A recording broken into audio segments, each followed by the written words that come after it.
Hello everyone. I'm glad to invite Derek here from Hong Kong Exchange, VP of Data Engineering. I will invite Derek to introduce his project Data as a Services, which built on the AWS. So Derek, I'm happy to invite you to introduce with us your Data as a Service project. Can you share with us what is the project and what is the challenge and how you design the holistic system on the AWS and what is the turns out the result? Sure.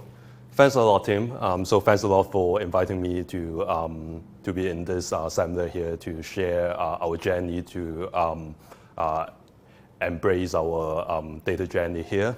So today I'm going to talk a bit more about our data visions here, why we have decided to go for a cloud-native data lake analytics platform approach here, why we have chosen AWS, what sort of benefit, what sort of visions we want to realize here within this initiative. I will also get into a bit more details about our details implementations, what are the key components we have put together to enable data analytics on cloud, and also some key design consideration here. And after that, I think it's also important for me to share a bit more about how we are operating this platform, with the fact that within financial services, we have a lot of regulatory and compliance challenges, like GDPR in Europe, and probably in Asia, we're going to have something similar very soon. So I think it's also important for me to share a bit more about our views and our approach to tackle these regulatory challenges here. And at the end, I will also want to share a bit more about our visions, what is coming next when we're talking about data and also cloud computing in general. So to start with, in Hong Kong Exchange, we are fully committed to invest into our technology infrastructure these days. So within our 3-year strategy, we are fully committed to invest in our data platform here. So one of the key visions here is we definitely want to put ourselves into a more cloud-native infrastructure and cloud-native architectures here. So we have done a quick estimations here that if we're moving to AWS to cloud computing, we could realize a 6 times cost saving here when comparing with we're doing exactly the same or with our on-premises setup here. So as all you guys know, doing cloud computing, we can save a lot of our operation expenses here and also limit our expansions of our on-premises data center, and also allow us to leverage all those cloud-native offering and allow us to achieve a way better time to market factors here. So what we're looking at is really the agility, scalabilities of what AWS could offer to us. And we see it's a very good fit here with our data journey here as well, with the fact that we would like to put emphasis on data governance so that we could tackle all those regulatory challenge upcomings here from Europe, from all over the world, and also later on from Asia here. What we are doing here is really first setting up a data analytics platform, putting emphasis on data governance, make sure we do it right at the first time. And then after that, we are looking at providing additional data product on top of it, doing some traditional descriptive analytics, moving into more predictive analytics, AI machine learning models.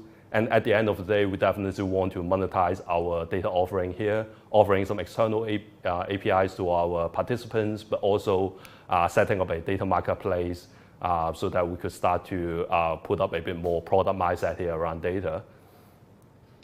So let's talk a bit more about why we're going for data lake here. All of you won't be surprised that definitely we've got a data warehouse infrastructure within our organizations already, which look after all those traditional BI use cases with high SLA requirements, very well-defined regulatory reports, those operation reports that we use to support critical operations. All these are sitting within our data warehouse with very mature implementations already. While on the other hand, we have a lot of data sitting around within our own application database, some of our offline data archive, for example. All these aren't really accessible by our data analysts or data scientists or those decision makers. So we obviously see a gaps here that we have to bridge. And data lake definitely is the options that we have chosen and we have been looking at.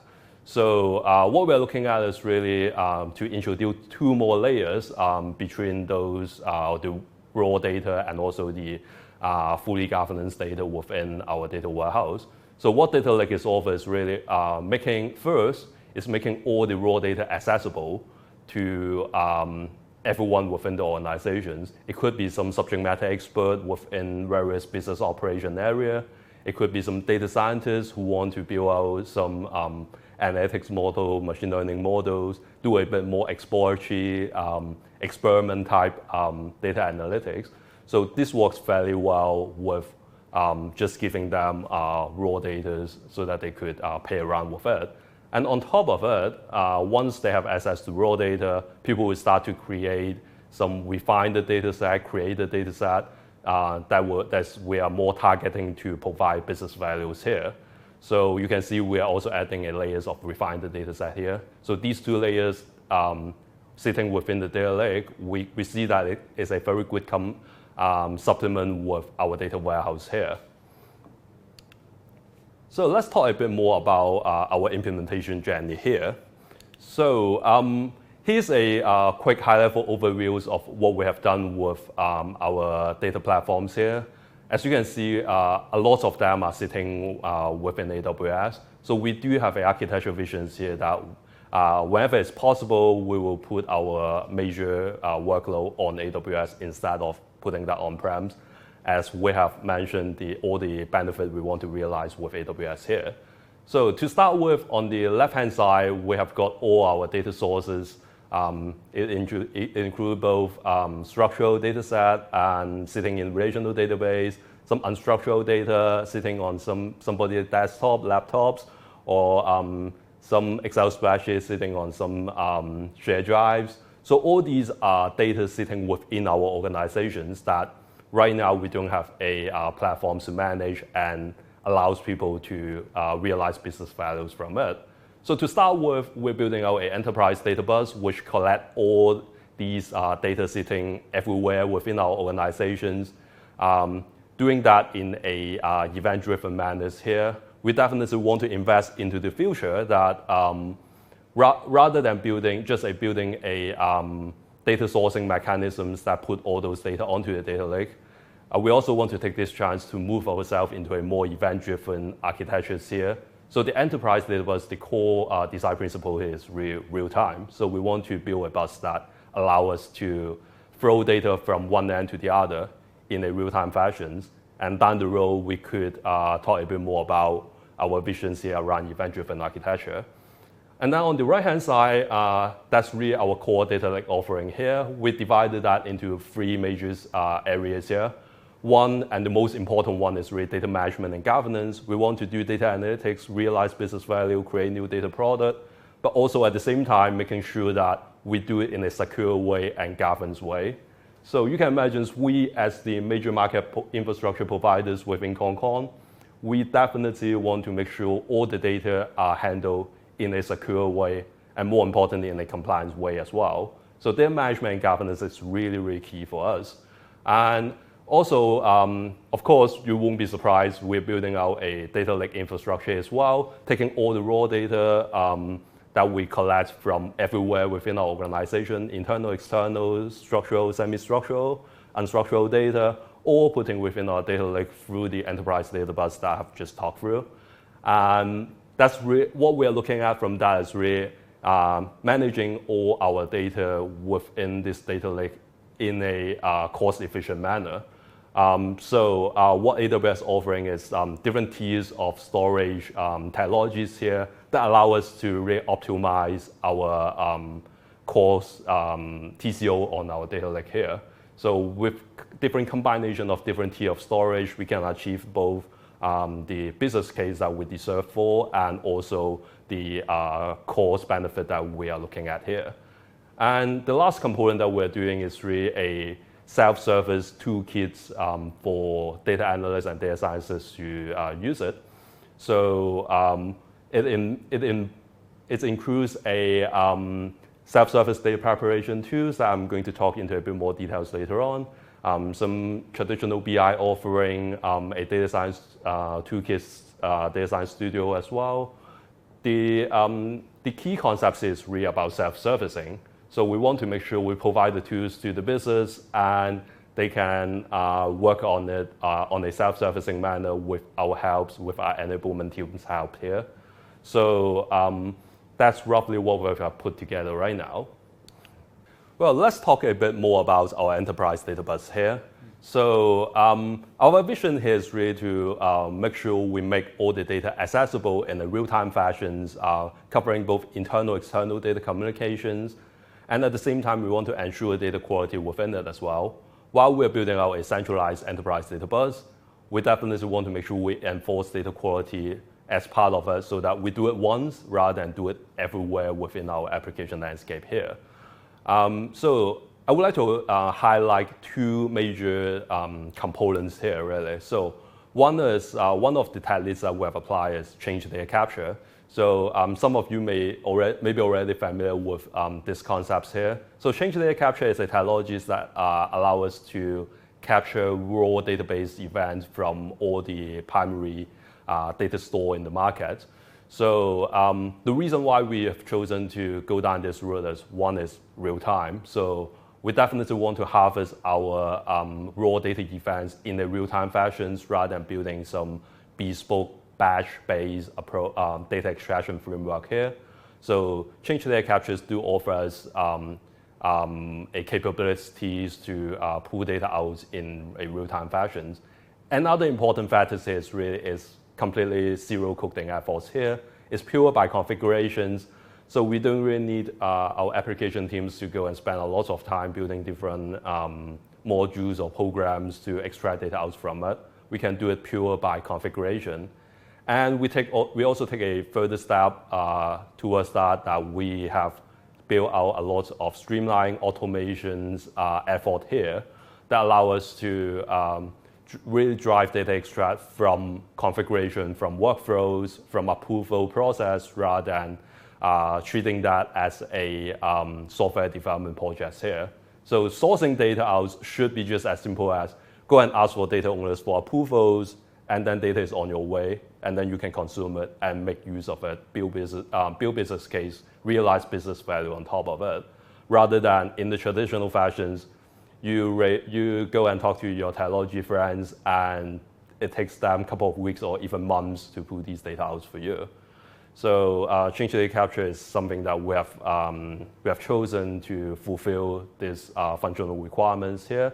The other one is about how we transport the data from our on-premises landscape, from all our monolithic settlement and trading system, put them onto the database onto the data lake that we have put on AWS. So the patterns that we've chosen is an event bus that we're implementing that with Apache Kafka. So what it gives is really, of course, Kafka is some technologies that's very popular these days. I'm sure you guys have heard of that before. Scalability, no doubt, it could scale in a terabyte, petabyte scale, no doubt. But the key design consideration here is all about schema evolution here. So as you can imagine, when we are building a data bus that we're going to cover all the data sources within our enterprise here, change is unavoidable. So every day changes are being made on your source applications, and having the concepts with schema evolutions here allow us to decouple changes on the source side with the target side. So it's very powerful for us to embrace agile change here.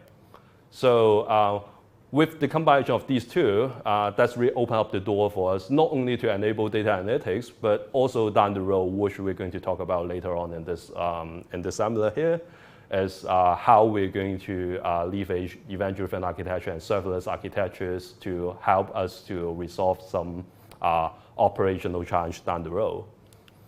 So let's talk a bit more about the enterprise data bus here. Other than those two major components I've talked about, we have also spent a lot of efforts of building different types of connectors here. Some of them are off the shelf that we get from our partners. Some of them are where we spend some engineering effort to build ourselves. The schema registry stuff here is really tied to the concepts of schema evolutions here that I've just talked about. So it's really allow us to provide backward compatibility change here. When we are making source system changes, we don't need to worry about consumers here. Data quality is also very important. We definitely want to do all those data quality checks, data quality enforcement as early as we can, rather than trying to push it down the road at the consumer end. So more or less, once data is being published, we do a quick data quality check here to make sure we know exactly how good or how bad the data are. If it's utterly critical, of course, we're going to enforce some quality checks here.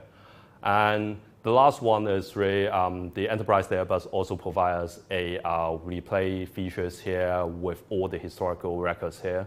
So that helps a lot when we are building out the applications here that we don't need to worry about whether there are some logical corruption or some program bugs. We can always replay it from the last checkpoint here.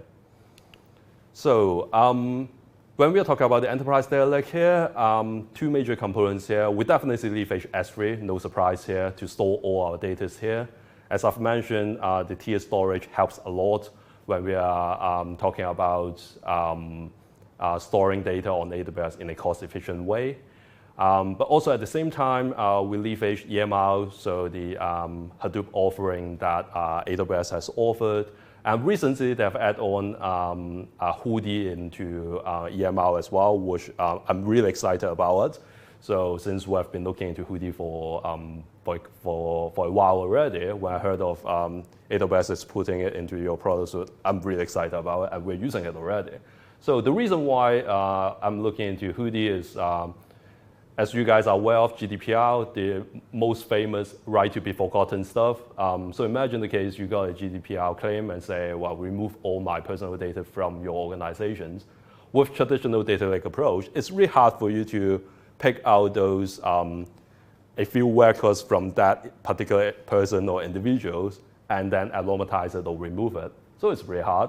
While with Hoodie, that allows us to really quickly figure out those personal information where they sit in conjunction with our data catalog, but also at the same time remove it in a timely fashion.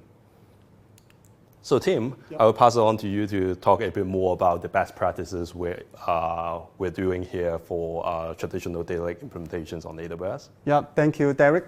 So when we work with Derek on his project, so the first come out is security. So from a customer perspective, the first key answers is, hey, Tim, from AWS, how can you address our security concern? Because data security, data integrity is our top concern in this project. So in general, we address the customer concern from 6 angles. The first is standard compliance. For example, how we compliance the GDPR, how we compliance the PCI DSS. And the second is in the project, the customer has a different team. For example, the DevOps team, production team, and the UA team. How can we separate this team to access the data lake? And the third is the authorization. So when you have a developer, how can you authorize the developer have the role, can access the right data? And the third is the encryption. How we can encrypt the data and make sure the data will not leaking out. And also, we need to provide a private secure network so that the customer will not through the internet to access the data. So from this 6 angle, we need to work out the solution for the customer. But how we can provide automation tools and systematic tools for the customer to govern this security factor. So I would like to introduce our tools, AWS Lake Formations. So Lake Formation is a tool. It can automatically inject the customer data to the AWS data lake, and then to run the ETL and then security control. So from a security perspective, it simplifies the security management from enforce the encryption, for example, server-side encryption for the S3, EMR the encryption. And the second, define a management control. It can leverage the VPC private endpoint to connect the data lake with the customer VPC. And also, it can integrate IAM with a customer Active Directory, and LDAP integrate with the IAM use the SAML. And the third, it provides enforce the audit log so that it can trace the customer's activations, event activity. It can provide audit log for the customer. So that's what I share. We can leverage the tools. So Derek, can you share with us how you operate your data lake, the data ops, and what's the next journey in your project? Sure, thank you, Tim. So, so before we go into the data ops sessions here, let me quickly talk you through about how we are enabling our business to do self-service analytics here. So it's really by three major product offering here. One is the data wrangling tools that we offer to our end users, allow them to do data preparation with a very user-friendly user interface here, making everyone within the organizations allow them to do their processing themselves, rather than in the old days, we have to engage the engineering teams and a bunch of developer, tester, build a full Scrum teams to do small data transformation. We want to put the tools onto end users' hands and enable them to do it. Another one is really the dashboarding tools, quick and easy. It seems very tedious, but it's utterly important for organizations to make themselves data-driven here. So dashboard we see is the most basic and fundamental tools here. We build some dashboard, allow executives to have insights on how our operation looks like, how our business looks like, and then we can adjust and make business decisions in a way more timely and informed manner here. And the last one is really the data as a service layer that we've put together, enable us to do not only allow us to do analytics within the data lake, but also we've got a lot of other data sources sitting within our organization. The data as a service layer provide data virtualization capabilities here that allow us to use data from all of the organizations together and power analytics out from it. So let's talk a bit more about how we operate our platform here. So we strictly follow the concepts of data ops here, and for us to implement data ops here, the key for that is really the enterprise data catalog here. So for us, what an enterprise data catalog means is it stores all your metadata, all your description with your data in the enterprise, everything you put over there. So there are four characteristics here that we, from my experience, is really important to consider when you're building your enterprise data catalog here. One is really making that searchable for everybody, everyone. So one of the key aspects of having an enterprise data catalog is allow everyone in the organizations to timely figure out where's the data element is, how they get access to it, making sure they can find out what they want in a timely fashion, like with a Google, just like what you do with a search engine here, really. So the second part is traceable. So we have got a lot of data hanging around within our organizations. We've also got a lot of analytics use cases here. How we understand where the data coming from, where we consume it. So having a full end-to-end traceability is really key here, not only for us to manage our platform here, but also to make sure we are compliant here. So doing change analytics and also answering regulatory questions here, being traceable is really key. The third one is really, we have to be compliant as well. So the way that we're using our enterprise data catalog is we'll put some tags here on all our data assets, data attributes here, on what sort of compliance policy or regulatory policy here that we have to conform to regarding those data assets. So that allows us to respond to all these regulatory changes really, really quickly. One day, if those regulators come in and say, we have to strengthen our regulatory compliance policies here, doing additional protection, additional tracking here, rather than we have to go and revisit all our implementations here, we can just implement all these rules with associated with tags here and say, well, GDPR kicks in, additional regulatory compliance kicks in. We just go and build out the protection logics we have to build, and everything will be executed according to those data tags. And the last one I think is really important is while we are all doing data analytics, machine learning, AIs ourselves, of course we want to leverage all these capabilities to make our life easier as well, rather than just go and streamline and automate all those business flows on operation. We want to streamline our own operation as well.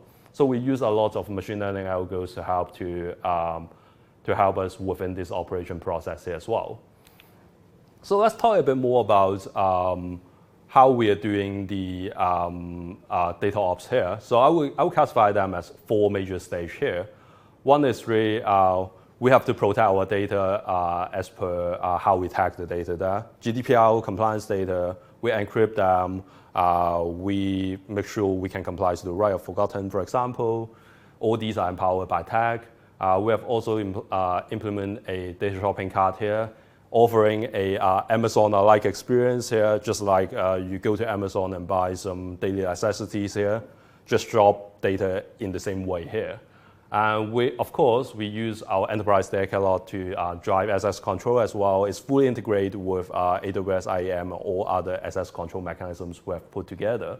So it's really it's really being used to drive all those access control. And again, from an ongoing maintenance perspective, making sure it's all machine learning, we leverage all the machine learning algorithms here and make our life a bit more easier. So that's what we have done or what we have gone through in the journey till now. So let's talk a bit more about what's next here. So with the fact that we are putting ourselves onto AWS already, we definitely want to leverage what AWS offers, elasticity, serverless architecture as well. So rather than just using AWS as our infrastructure providers, we definitely want to adopt cloud-native application patterns here. And we see event-driven architecture fit really well into what we have done till now. So with our enterprise data bus here, we have all the data captured as events here.